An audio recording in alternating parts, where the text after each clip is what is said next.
All right, I see the clock has hit 3:30. So good afternoon and welcome everyone to the Development Permit Panel meeting of Wednesday, September 25th, 2024. On the panel today, we have myself, Wayne Craig, General Manager of Planning and Development, Roland Zwag, General Manager of Engineering and Public Works, and Marie Fenwick, Director of Arts, Culture and Heritage. We also have city staff joining us today, Suzanne Smith and Alex Costin. The panel deals with issues of form and character, things such as parking, access, architecture, lighting, landscaping, etc. The panel does not deal with matters of use or density, as those are established through the zoning process. On today's agenda, we do have one item. In terms of the order of business, once we get going, it will be a presentation from the applicant, staff comments on the application, opportunity for members of the panels to ask any questions before receiving any public comments and written submissions, and then panel deliberation. Should the project be received positive endorsement by the development permit panel, it would be brought forward to council for consideration when any associated conditions have been fulfilled. So with that, I'll turn our attention to the agenda. The first item of business is a motion to adopt the minutes of the development permit panel meeting held on September 12th of 2024. So moved, Marie, or seconded? All those in favor? Those minutes have been adopted. That will bring us to item number one. Item number one is a general compliance associated with development permit number 17-768. 248. The applicant is GBL Architects. The property location is 6551 number 3 Road.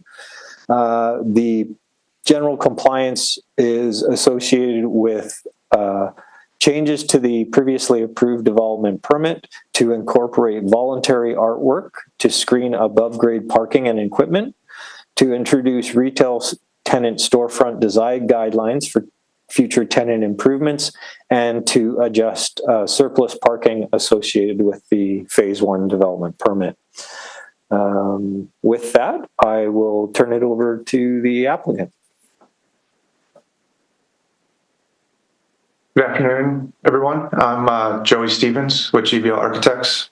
I'm also joined today by Jen Ballard, our public art consultant, and also a few members of the development team, Cadillac Fairview and Shape. They'll be available as well as myself afterwards for any follow-up questions. So let me get my screen shared up here.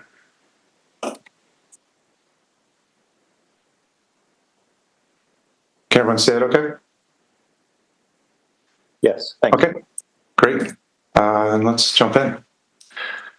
So we'll do a very brief site overview and then cover the revisions that have been made since the DP panel approval of May 2019. So as Wayne already mentioned, there's some public artwork areas on the building facade, some retail storefront design guidelines that we want to add to the development permit, and some parking stall revisions. So this is the approved site plan from May 2019. North is to the right. There's 2 blue circles, City Hall on the left and the Canada Line station on the right, just for reference. And while the stats for the project are for the entire development, the design approval for the DP is just Lot 1, the area in the red outline. The final design of Lot 2 is a separate DP application, but it is shown in some of these drawings just as a reference point.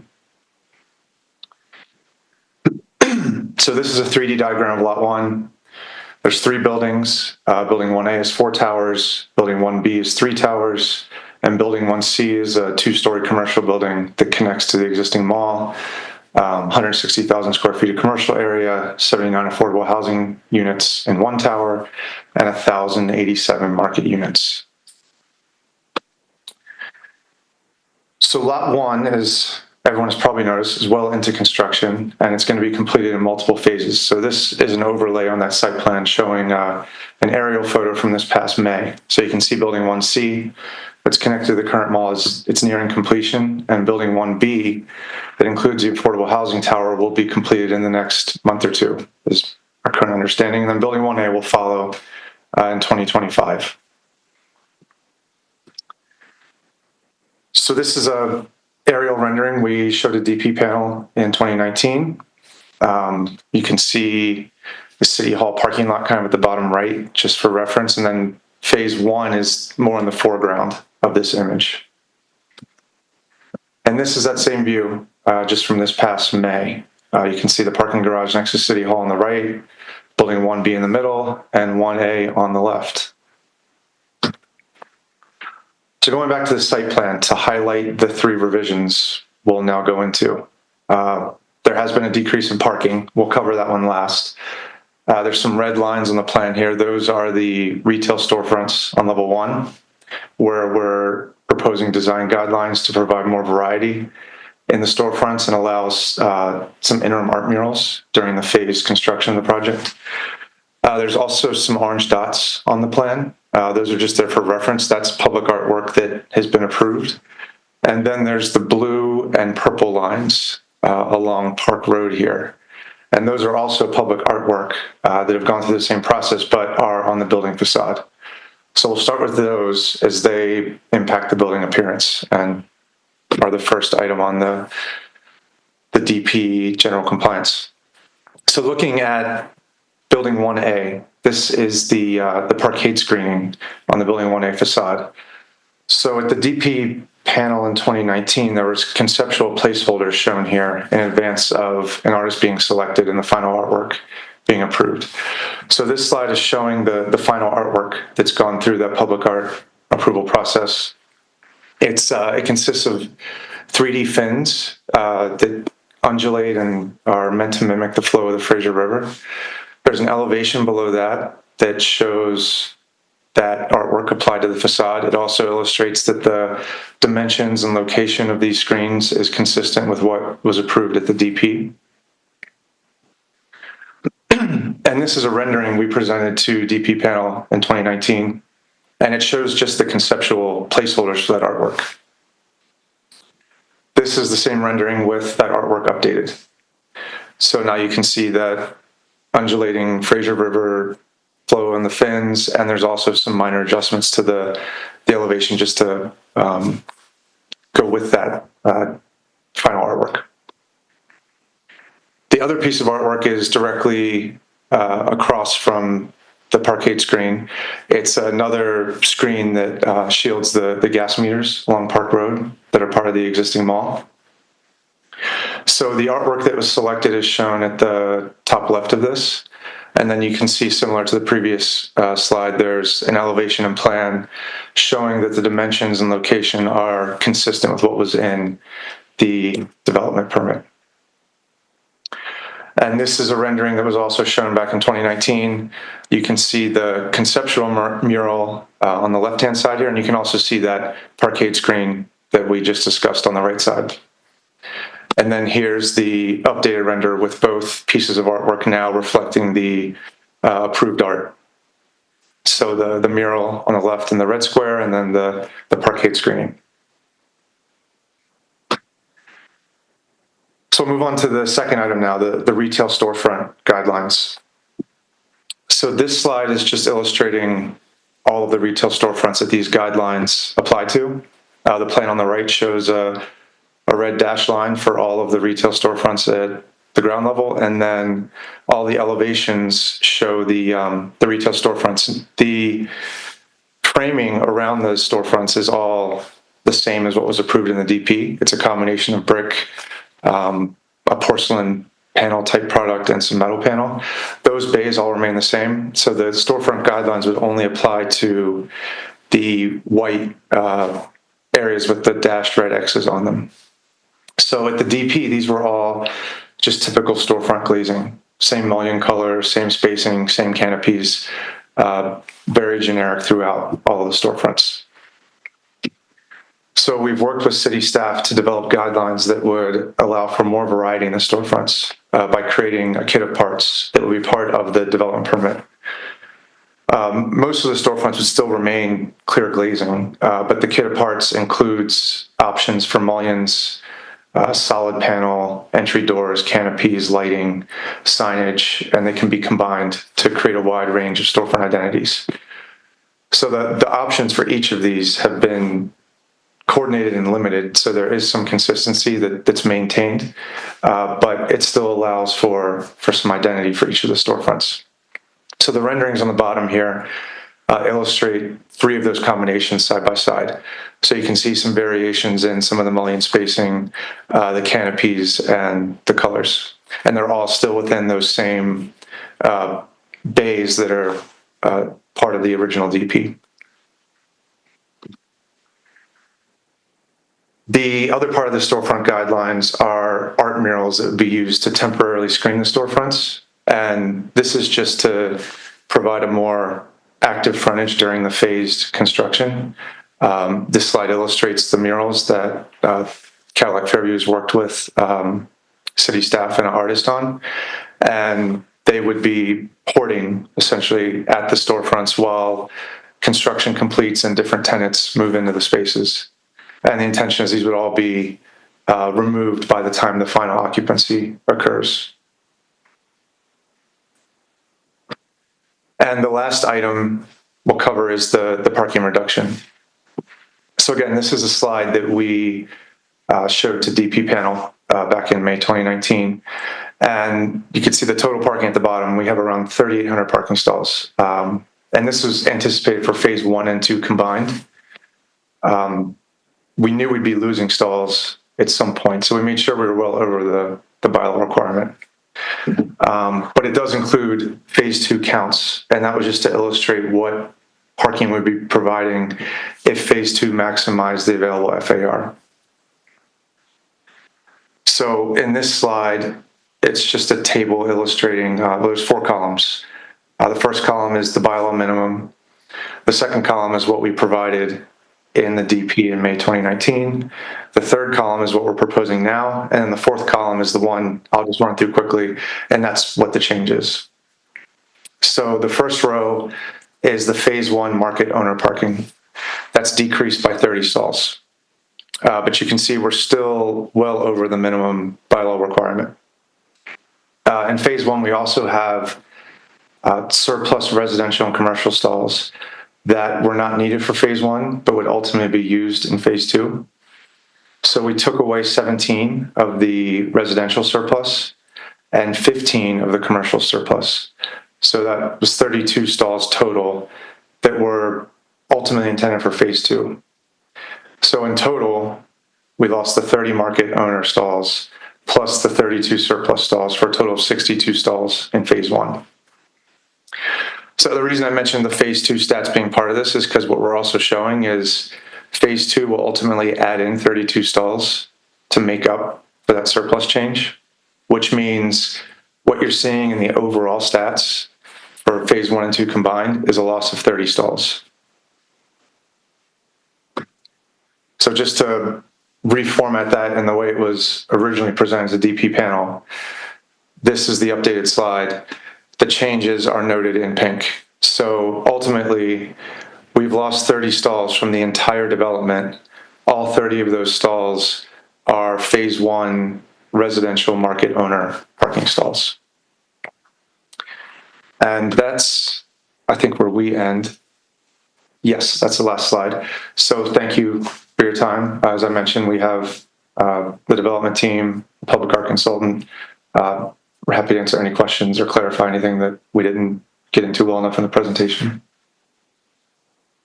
Thank you very much for your presentation. You can go ahead and stop sharing screen.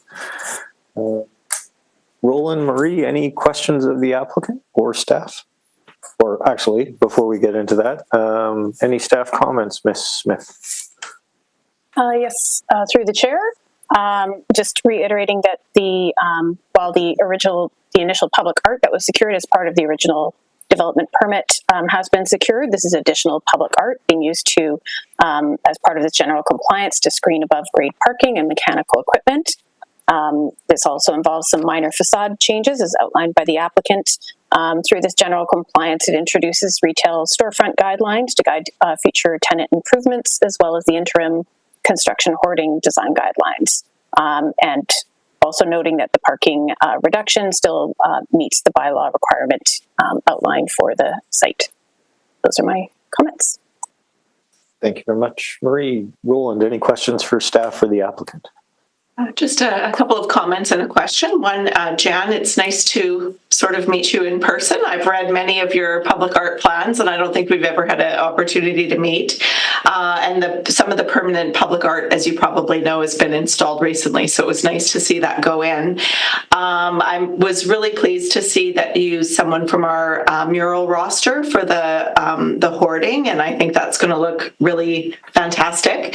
I'm just curious about the materials used for the artwork, the sculptural artwork, and also the mural, the materials used and sort of the maintenance requirements for those pieces. Absolutely. So do you mean kind of the parquet, or would you like all of it? I think that the parquet and then also the mural, those kind of two pieces. I think sometimes as our private public art collection grows, working with Stratas to ensure that artwork is kept clean and maintained is becoming I hate to say an issue, but it's just a consideration. So just would like to know a little bit more about what the maintenance requirements for these artworks will be, because it seems like when it's depending on the material and how easy it is to maintain, it's just helpful for Stratas moving forward. Yeah, thank you, Marie, and it's a pleasure to meet you as well. So, thank you. With the hoarding, that is a temporary, right? It's kind of a temporary intervention, as you will. And yes, Sandeep Johal, the artist, and the proposed material is a high-level, high-grade vinyl application. So this was really selected with 2 to 3 year longevity in mind, and also ease of care in maintenance. So it can just receive a very, with a hose, with a washer. So all of the public art that we've done with CF has had public safety, longevity of materials, and also relatively low maintenance. And that does include certainly the parquet, which is metal. And again, that is just going to be a very light, we'll be putting together for all of the public artworks an extensive maintenance manual that can be passed along to hoarding. But certainly the intention is to minimize kind of any, and that's part of public safety as well, because, if you have somebody who wants to climb on it or do things to it, so it kind of does segue into that, but we have definitely taken great consideration to consider the materiality. So the sculptural work is metal then? Metal, yes. Metal, and again, very high grade, and those fins. And the paint as well. Right, so it will be painted, but again, the paint is of a type that has longevity. Thinking of a carb paint that will last and last and last. Thank you. Oh, you're welcome. If I may, just to follow up on Marie's question, the parkade screening, will that be the responsibility of the residential strata in terms of the maintenance? I will turn it over to Meryl, perhaps, but I believe that's the case. The parkade, Jen, my apologies. Yeah, no problem. Jen with Shape Properties, and Meryl can jump in as well. The parkade will be maintained by the commercial. Yes, I can confirm CF will be taking care of the parkade. So the fins will be under our maintenance program on the fins, the installation, as well as the maintaining it. And I'm assuming the same for the mural then, as it screens the gas meters? Yes, correct. Okay. Thank you very much.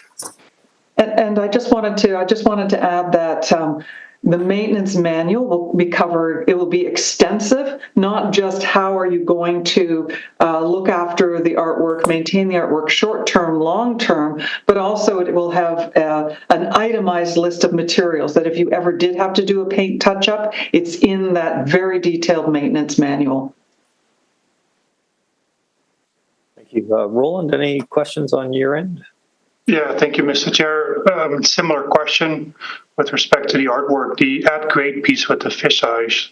I'm just wondering if it receives like an anti-graffiti coating with respect to, people maybe leaning up against it or maybe trying to customize it themselves, just trying to get some clarity on that. And then I've got a good parking question next.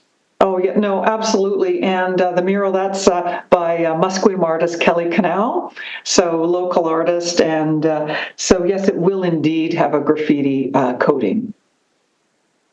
Thank you for that. And the second question with parking, and again, I understand that there is some loss of parking that's already incurred for phase one. The presentation talked about the reasons, maybe the constructability or the dimensions maybe were not exact. And then now you're forecasting another 30 stalls as part of phase two. Is there any risk or chance actually losing more parking during phase two once you go to that detailed construction and maybe somehow not meeting the bylaw requirement?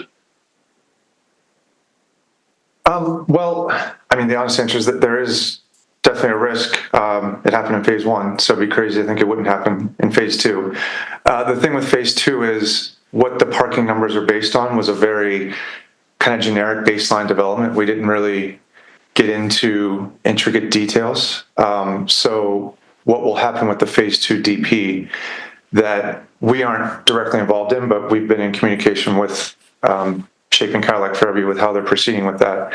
The design will have to kind of evolve with the parking. So it may be that there's a change in unit count, things like changing market units to rental units, changes in floor area would all ultimately impact what the final parking number is. We're just doing this based on what our baseline phase two assumption was for this DP. So I guess to answer your question, yes, there probably will be some stalls lost, but the detailed DP will also evolve with that reality as it happens. Okay, yeah, no, I can appreciate that. Thank you for answering my question. No further questions, Mr. Chair. Thanks for that, Roland.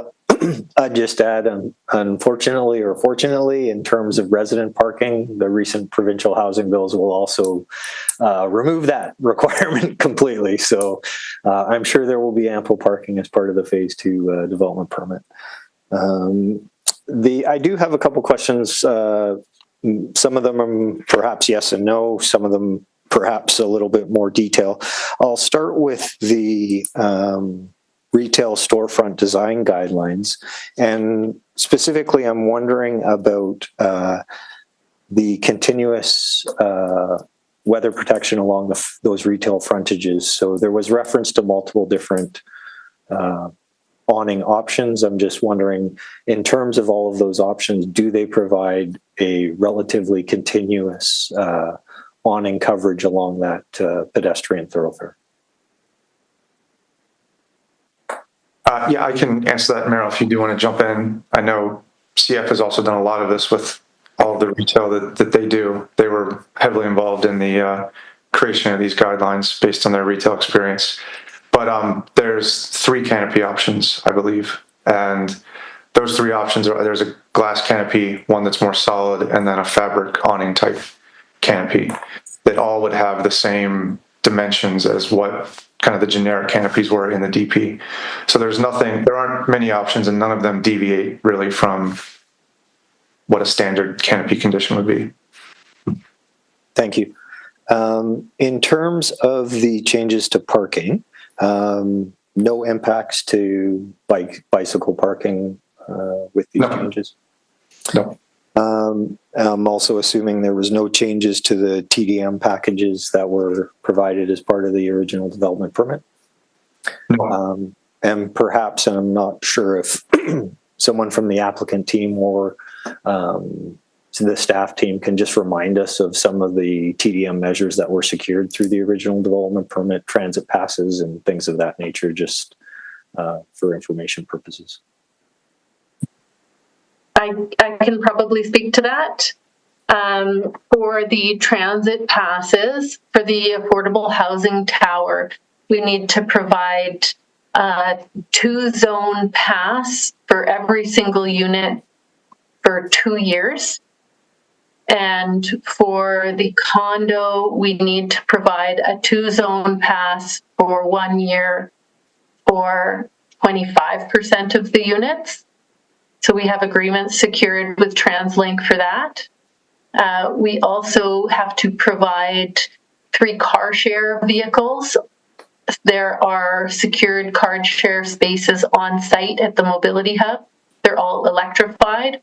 We are working with Modo to purchase the cars. We're going to pay them and they're going to purchase the vehicles. And then there is also a bike share. We're working with Lime on the agreement for that.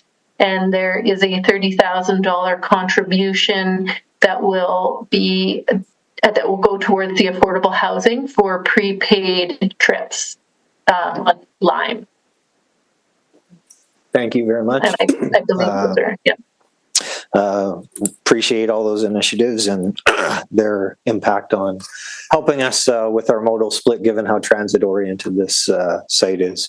The final question I have is just in relationship to any exterior lighting associated with the parking area screening. Is there lighting, and if so, is it dimmable if they're to address residential interface? Yes, there is. They're narrow uplights so they're at the base of the screen, and we've been working with a lighting consultant on those. They are dimmable, and my understanding is the city also in the legal agreements has the ability to request or require they be changed if there's any issues with them. Thank you for that. I don't have any further questions myself. Marie, Roland, one last chance. All right. Nothing for me, Mr. Chair. For me. Evangel, do we have any written correspondence or any members of the public wishing to address the panel?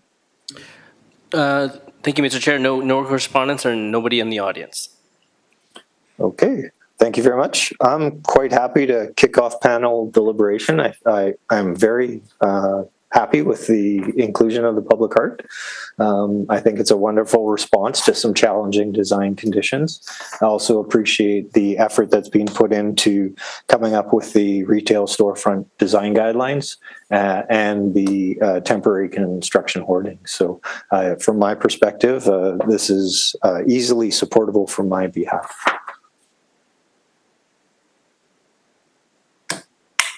Yeah, I concur, Mr. Chair. I'm ready to move the recommendation if the timing is correct. Sure. Moved. Marie, seconded. Seconded. All right. I'll call vote. All those in favor?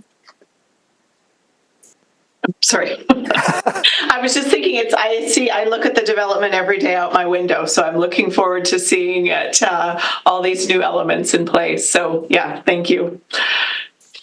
Yes, thank you very much. So with that, you've received endorsement from the panel. This will proceed to council for consideration as soon as the conditions have been addressed. So thank you very much for your detailed presentation and all your careful design work on this project. Thank you for your support. Thank you. Bye-bye. Thank you. Suzanne, do we have any new business? No, Mr. Chair. And the next scheduled meeting is October 9th? That's correct. We do have one item. Okay.